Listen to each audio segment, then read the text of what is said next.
So I'm from the MIT Media Lab, and the Media Lab is a somewhat unique, somewhat odd part of MIT where we use the word anti-disciplinary. So we're sort of the department of none of the above. We get to play in, and we're primarily focused on those spaces between and beyond the disciplines. So the good news is we get to experiment in new areas, but we also get to help pull different disciplines together, and that's sort of the framing of some of the things I want to talk about today. I'm Japanese, and one of my favorite things is eating Japanese food. And there's a famous tempura place called Okame in Tsukiji, and the famous director Kurokawa used to go there a lot. And it has 2 rooms, and the chef, the owner, and it's run by a family, he cooks for you and goes back and forth between 2 rooms. And I asked him, well, why don't you open another store? You're so popular. And he says, wait, why should I? I don't hire anybody. I own everything. I love my clients. I'm happy. And I realized what a stupid question that was to ask somebody who was tremendously happy at the top of their craft that didn't need to grow. And this has been in their family for generations.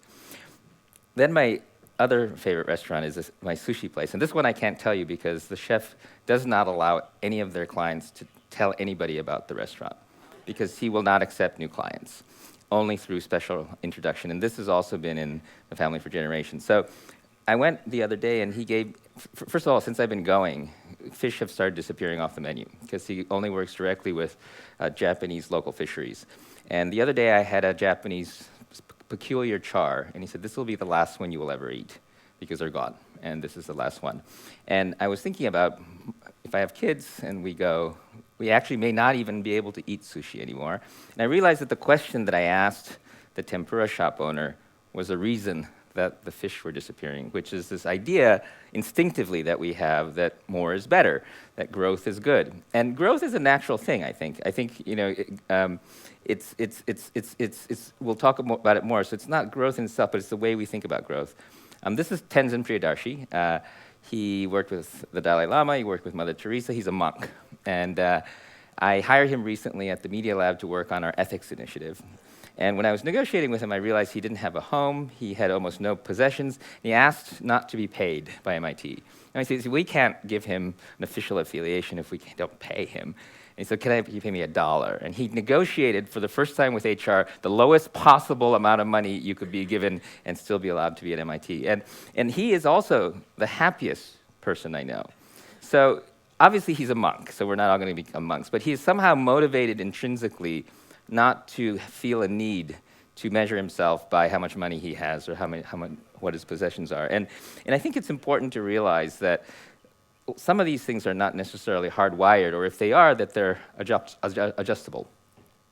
And so I think that leads to this sort of idea that we're going to be talking a lot about, which is growth. So growth is natural. Plants grow, things grow. But in natural systems, there's usually some other higher order negative feedback loop or some sort of regulatory system that keeps the growth in check, that keeps the competition, and keeps the growth in sort of a healthy space. And the problem is when you have unchecked growth, positive feedback cycles without any limiting system, that they can go out of control. And I think that if you go back to, this is not new stuff. A lot of the world's problems, according to like Club of Rome reports and all these other things, are caused by growth. But the obvious thing, and a lot of system analysts explain this, is that we often say, let's say poverty is a byproduct of growth, but we often use growth to then try to fix the problem. And so we use growth as something that feels like a solution for everything. And we have to think, I think, a little bit beyond that. And we also have to realize, like with Tenzin, like with my tempura shop, that growth isn't necessarily a natural human state. We like growth, but this kind of I hope there aren't too many people from Silicon Valley, but this worship of this exponential growth is almost like a religion that's been adopted by a certain part of our or I guess in New York they do that too. But this idea, I think it's something that's dangerous, and it's a high-level thing we need to think about. So Kickstarter, I'm an investor in a company called Kickstarter, and many of you probably know what it is. It's a crowdsourcing site, and recently, a couple of years ago, they sent out an email to the shareholders saying, we're going to turn into a public benefit corporation. We're not going to go public. And we don't want to grow like crazy. We want to grow in a healthy, happy way. And they had venture capitalists. And the interesting thing is it will buy you out for this price if you want to get out of here, because we understand if you invested to get, sort of asymmetric returns. But if you want to stick around and get dividends and be part of our story, go ahead. And interestingly, a lot of the venture capitalists stayed. I stayed. And I've been watching Kickstarter grow a healthy organic growth. And it's very consistent with their message, too, which is sort of about bottom-up and things like that. But it's possible to have a nice little business, even if it's an internet business. And I think they're sort of setting a precedent for companies who don't want to be driven by quarterly reports in the public market, but would rather have shareholders who want to stick around and get dividends. So I think this is a fairly good example of a well-known company. And I think we have to understand that the environment is a complex adaptive system. So I want to talk a little bit about that and give some examples on how you might intervene in a complex adaptive system. So first, I think we have to understand what a system is. This is where I'm going to put on my somewhat MIT-like academic hat, because this is the only somewhat technical slide. But what's important is a system is made up of all of these basic units of systems. So a system is, you've got the state of the system, which is the stock. So if it's a bathtub, it's how much water is in it. If it's your bank account, how much money is in it. Or if it's a lake, how much water. It could even be public trust. And then you have inflows, which is the turning of the faucet. And then you have outflows, which is a drain, or it could be inflows of money or withdrawals of the system. And then you have a goal. So if you're taking a bath, you want to set it to this level. What you have is you have a perceived status, which is you're looking at how much water there is. And then the discrepancy is whether you want more water or less water, so you turn up the flow in the valve, or you open up the drain. I mean, that's kind of basic systems theory. And what happens is you put all these things together. So now imagine a bathtub. So you have a bathtub, and you're going to get in. So you say, okay, that's the size of the bathtub matters, and you're going to turn on the flow. So the water starts to come up. You plug the drain so the outflow stops. And it gets to a certain level, and you regulate it. You turn it off. And you get in, and it's a little bit too high, so you open the drain again, and it gets down. So that's kind of how you would regulate a very simple system. But now imagine that you want to set the temperature to a certain temperature, and the boiler room is a little bit far away. So you turn the hot water, but it takes a few minutes for the hot water to get hot. So that's called the delay in the system, right? The interesting thing is in the system, everything can be measured and viewed from the outside except for your goal. Your temperature that you want and the level that you want, that's actually from an extraterrestrial perspective, they can't tell. So the goals are really hard to see, but everything else can be measured, right? So this is how a lot of the models work. Now imagine that instead of in the bathtub, you have a hydraulic system, and you have the supply chain, and you have the oceans, and then you have all kinds of things that connect to the bathtub that make up a very complex system. And then you can see how very quickly it becomes sort of difficult to understand if you think of a lake with inflows and outflows and evaporation and pollutants and all of these different goals and all of these different systems. And trying to make sense of it is what we're trying to do in the science, I think. Just make sense of it, and then how do you affect it in the right way? So at the Media Lab, we do a lot of design. So let's look at a couple of designs. So DoorDash is one of the Uber for food services, and it uses a kind of design that's quite popular, which is user-centric design or customer-centric design. So from the perspective of the user, gets an app, sees a menu, clicks on the food, and 10 minutes later the food arrives. It's a very well-designed app. But now think about it from the perspective of the driver or the store, whose margins are going to be as thin as possible, who are trudging through rainy days to get them, and maybe even some of the stores that don't get listed, that go out of business. The system is designed for the customer, which is part of the business, and the owner of the app. And so the customer experience, the sort of commercial experience, may get better and better. But the ecosystem of all the stuff that goes into delivering that food isn't really of too much concern to the designer. Now contrast that with Josephine, which is a service, similar but different effect, a different system, where this Josephine services, it helps amateur cooks, people who are cooking at home, to list the food that they want to cook at home to their neighbors, and their neighbors come and buy the food. And so in this case, there are no commercial restaurants, and people who enjoy cooking get to share their cooking, and it's interesting because it's trying to solve for more than one of the participants. It's also for the customer, as well as part of the system, which is the people who like to stay at home and cook. Now, it doesn't take into account the supply chain or the possible risks of different things and all of the other systems, but it adds one more participant to the design. So when you think of a complex system like the environment or a community or a city, how do you design for everything in the system so that it's optimized not just for the one player that has economic value, but the whole system? That's the kind of design that we need to figure out how to do. And I believe it's design as participation, because you couldn't design Josephine if you were sitting in a design studio somewhere far away and didn't really imagine, oh, there are people who actually like to cook, who might want to share their cooking. It's only if you live in a community where kids have left the home and the mother or the father is at home and they have extra time and they love cooking, but they don't want to cook for one person, they want to cook for 8 people. So participating in the system, first of all, gives you a lot of information. But it's still, at Josephine, there's a designer, and then there's a thing that's being designed. And I believe that the system itself, the people who are participating day to day in the system, can be the designers. So the line that I love to use, and Kevin Slavin talks about it a lot, is you're not stuck in traffic, you are traffic. Right? And so this is this kind of, in an Eastern sense, a non-duality. It's the idea that you have to be part of the system. It's about bringing science directly into the community and having the community participate in the science. And I think it's also important not to separate so much the super high-level science. It's important to have the experts, but it shouldn't be sort of tiered into this kind of designer scientist versus the object of the design. At MIT, we have a class that Mijun from architecture and Neri from my lab teaches called Design Across Scales. So this is microbial design, object design, human design, city design, astrophysical design. And what's interesting is a participant, you're participating in microbial systems, you're participating in social systems, you're actually part of the astrophysical system, as Maria will tell you. So what's interesting, as a responsible participant and a designer, by doing anything, by showing up, you're actually fiddling with the system, you're changing things. So then you have to be responsible for every scale. You have to be aware of every scale. So part of this is about awareness. We had yoga this morning. Actually being aware of your surrounding across scales is also a really essential part of being a proactive and a responsible designer in the system. So we launched with MIT Press a thing called the Journal of Design and Science. And so this idea here is, how can we bring science into design?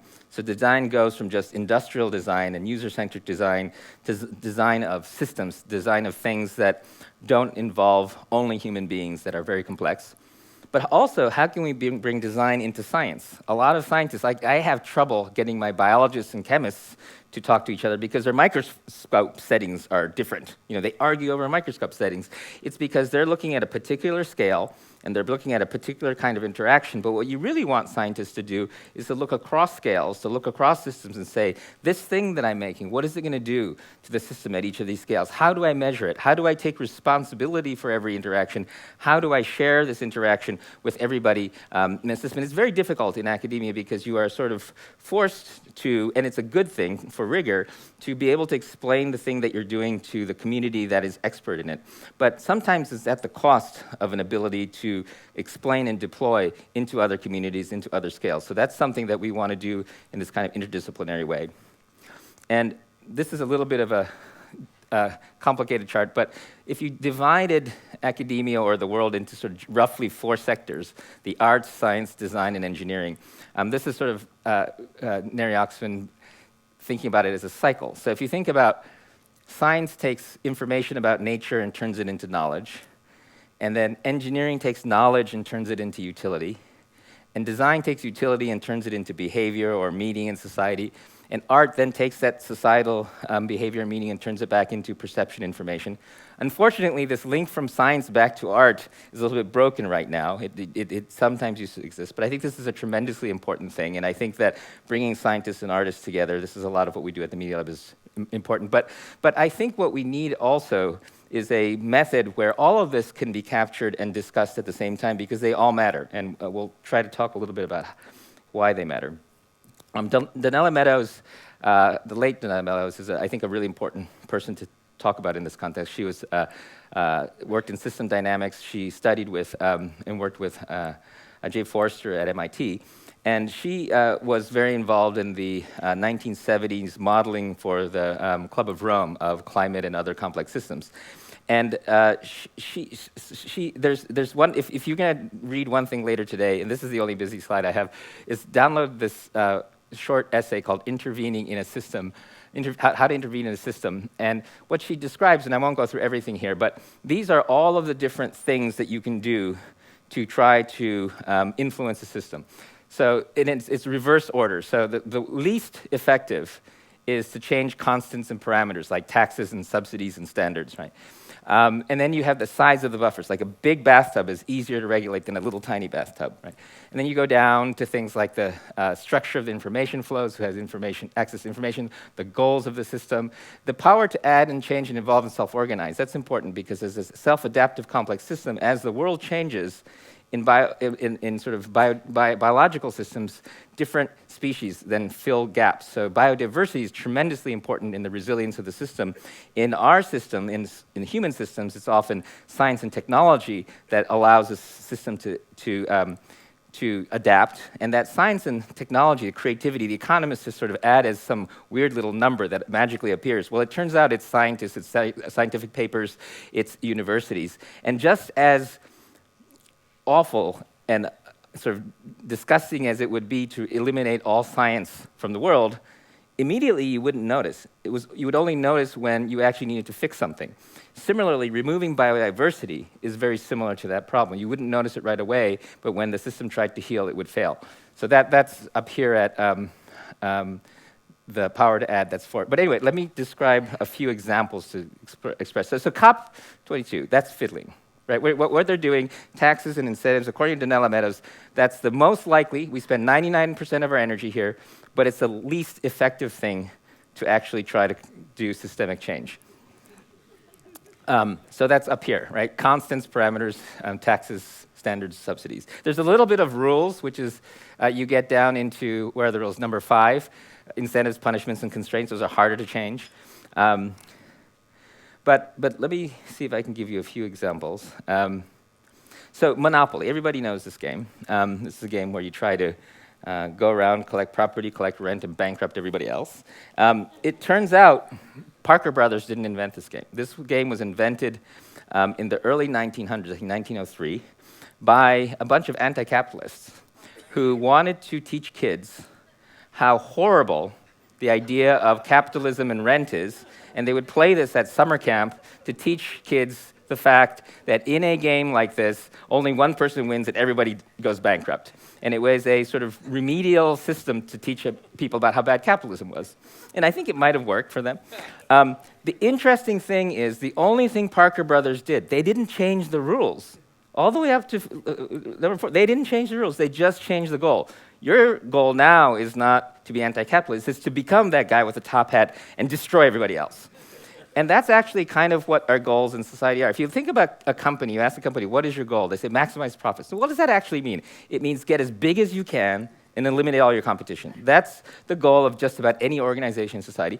And actually most animals do that too. Most things in the ecology do that. It's just that there are systems to regulate that so that they turn into a market rather than a monopoly. The problem is the way we have our economy set up, and this is kind of what they were trying to teach with monopoly, is that without controls, you get a one player takes all, right? So that's an example of how even changing the rules doesn't matter as much as changing the goal, right? Proving an ultimatum story. So ultimatum theory is this idea that, there's a lot of science behind it. So it's a simple game where one player gets a pile of 10 things, like 10 chocolates.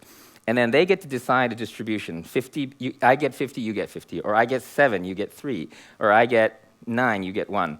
And what's interesting is in modern civilization, in the industrial world, people at some level, like at 30% or 40%, and then the thing is that the second player gets to choose, either to take the distribution or to not take the distribution. And to not take the distribution, the other guy doesn't get it either.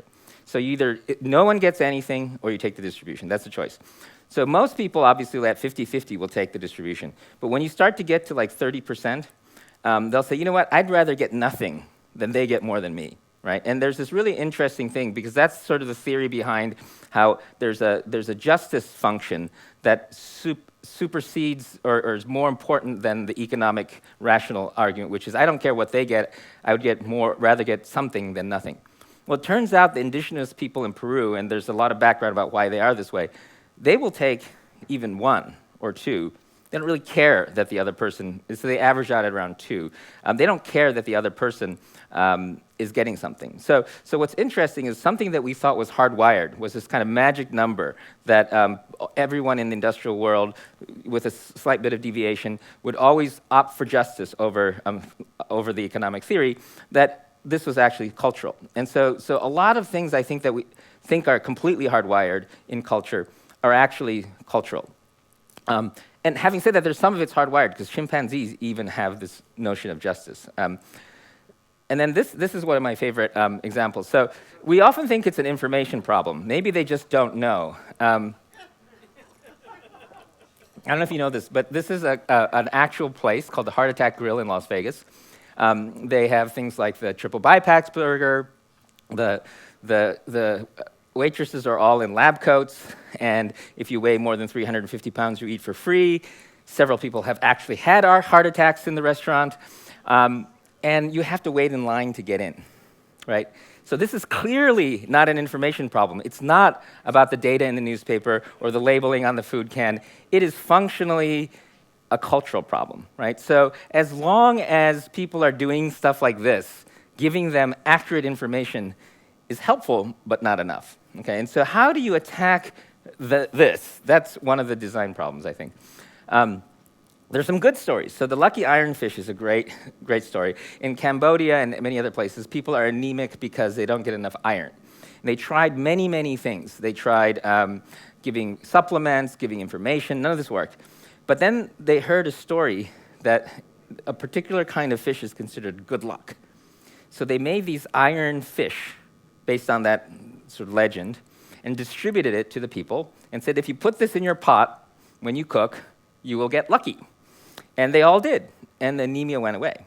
It turned out a little lotus didn't work. It had to be this particular fish. And it's about storytelling. It's about how do you build things into stories in ways that people understand. They knew that they were trying to get these people to consume lead, but it tied so much into the fabric of daily behavior that it was fine. Okay, let's put the fish in. So I think one of the things is how do we design interventions in the context of the stories that the people are telling themselves? This is one of my favorite stories. It turns out there's now real evidence for this. The CIA, during the Cold War, actively promoted for decades modern art. They didn't even like it. But Russia was getting traction with intellectuals because of their art. And so they decided the idea of free intellectualism and open creativity, Russia could never mimic this, and if they could make modern art popular, this would help America. So even institutions like the US government has engaged in this kind of cultural meme warfare to some level of effectiveness.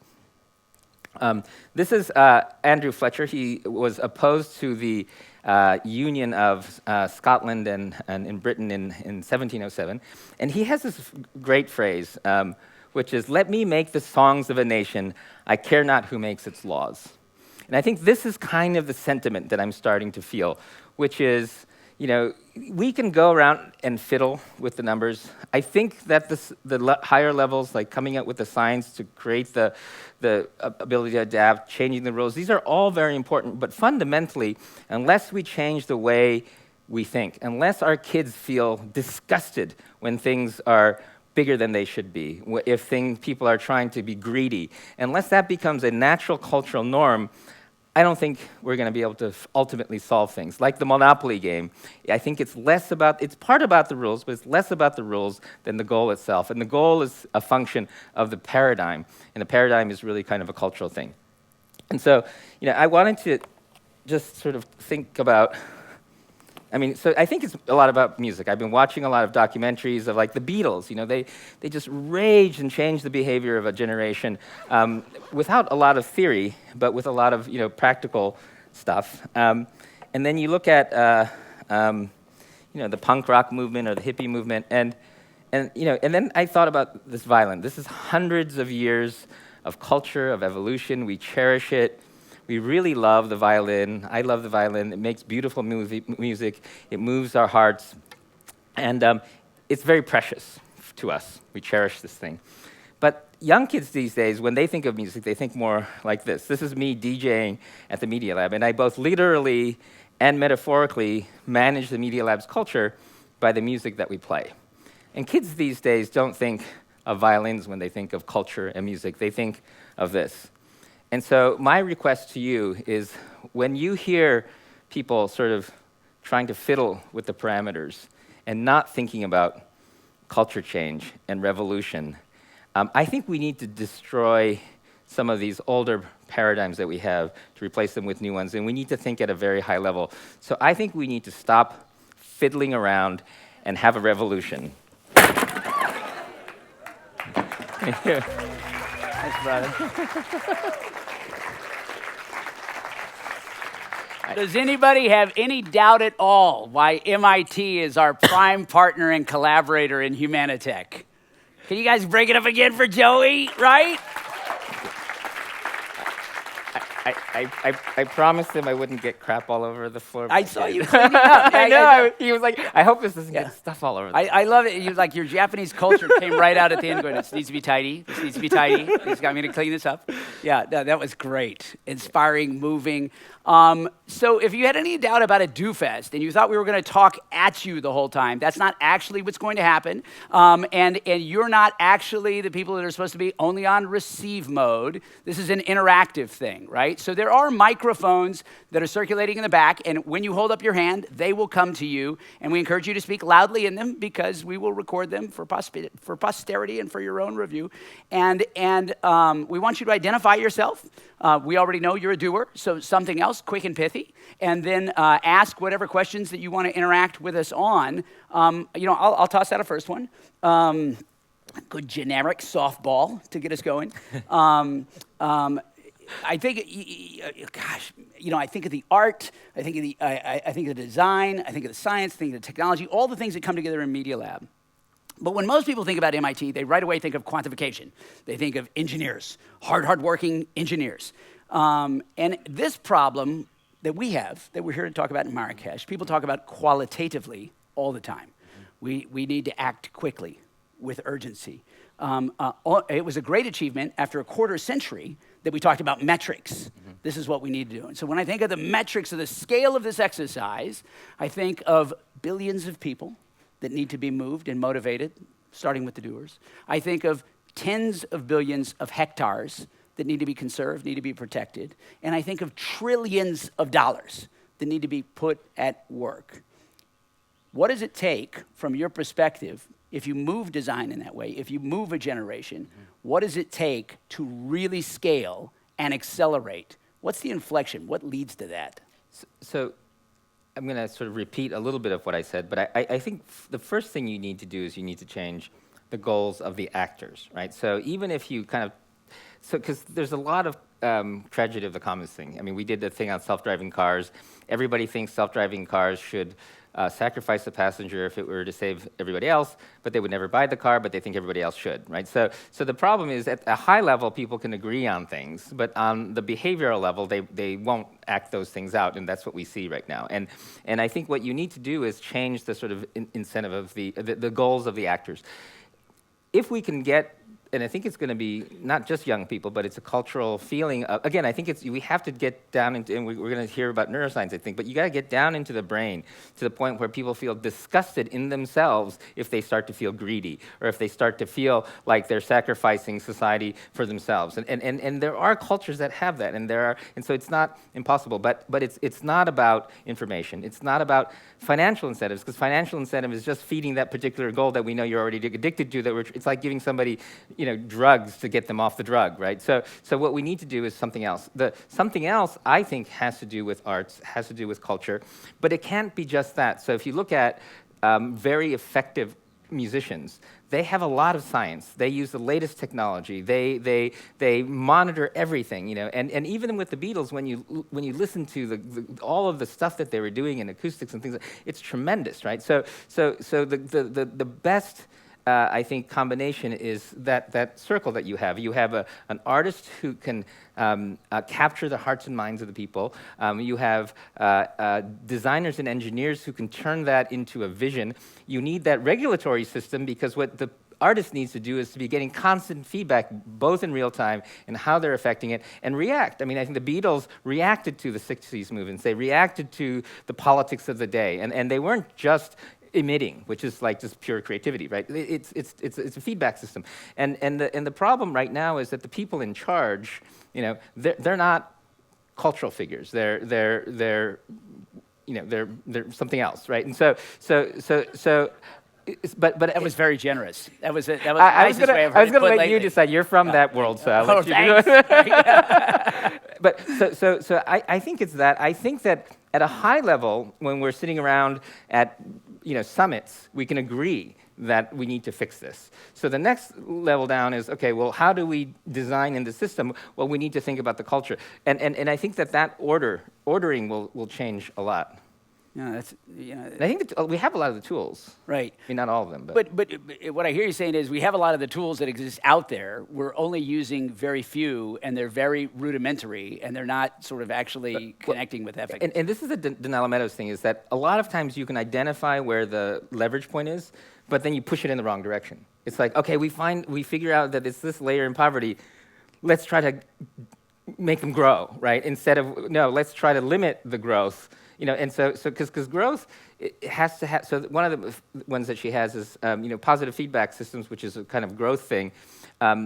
Sometimes you got to regulate them, sometimes you got to limit them, and the sort of funny story among systems dynamics people is that often corporations and institutions find the right leverage point, but then they push it in the wrong direction, right? And so part of it is this: you're in a certain mindset.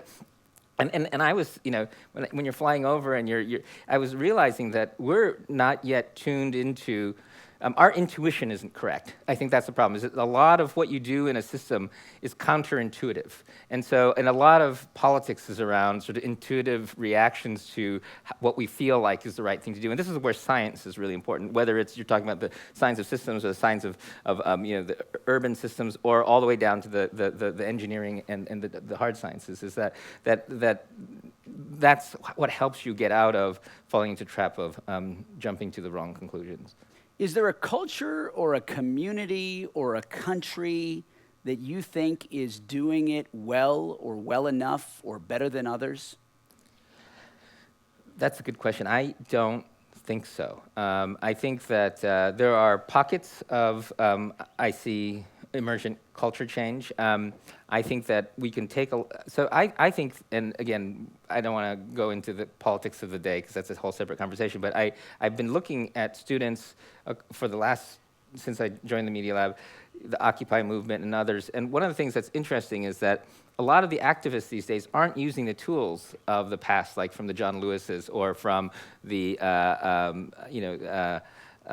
there's a lot of history and a lot of tools in sort of nonviolent collective action and changing hearts and minds. And for some reason, for a while, we haven't been doing it, so we've lost that muscle. So I think that right now is actually an interesting time because there's a lot of energy of kids and even adults without the right tools. And I think providing them both the technical and the social tools to start to organize a little bit better, because that energy that we feel right now is not the same, but it's related to the energy that you need to get people to stop buying cars, to stop just feeding off of the greed, and because that's what they're disgusted with is greed, right? So I'm trying to figure out whether there's a way to twist that anger with greed back into a constructive energy of, well, maybe I got to walk the walk and teach me and my kids to believe in this stuff. I mean, again, that's not the whole population, but there's a chunk of people like that. Excellent. We're going to turn it out to the doers. Doers arise. Go ahead and throw the hands up. I will tell you that Media Lab is one of the great epicenters of innovation on Earth, possibly of all time. I also am proud to say that I'm associated with this gentleman who stood up in the front row, Rich Duvall from X, formerly known as Google X, also one of the greatest epicenters of innovation. Rich Duvall, lead us off with the first questions. Thank you, Andy.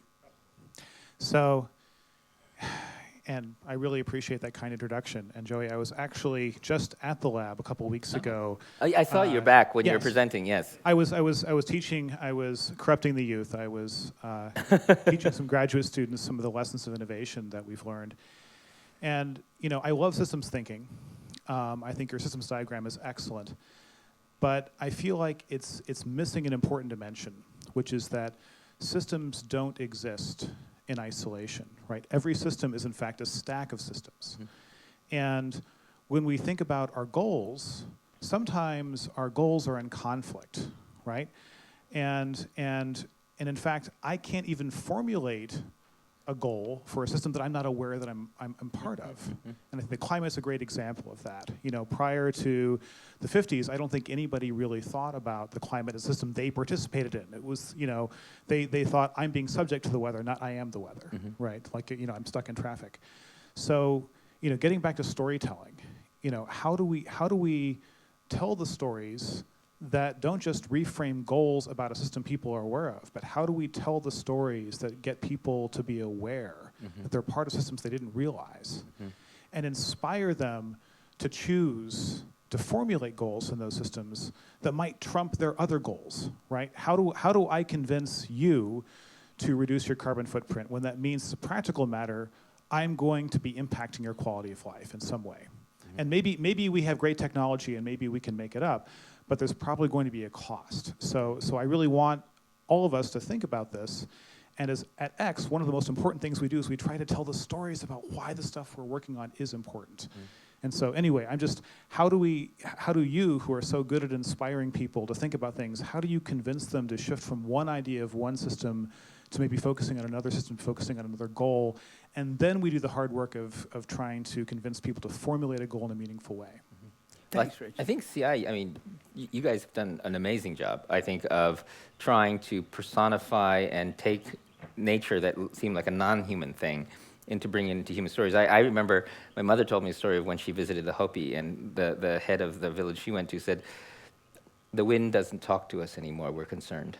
And that kind, and so a lot of the nature stories actually exist before you get to the Industrial Revolution, right? So maybe some of it's looking for those.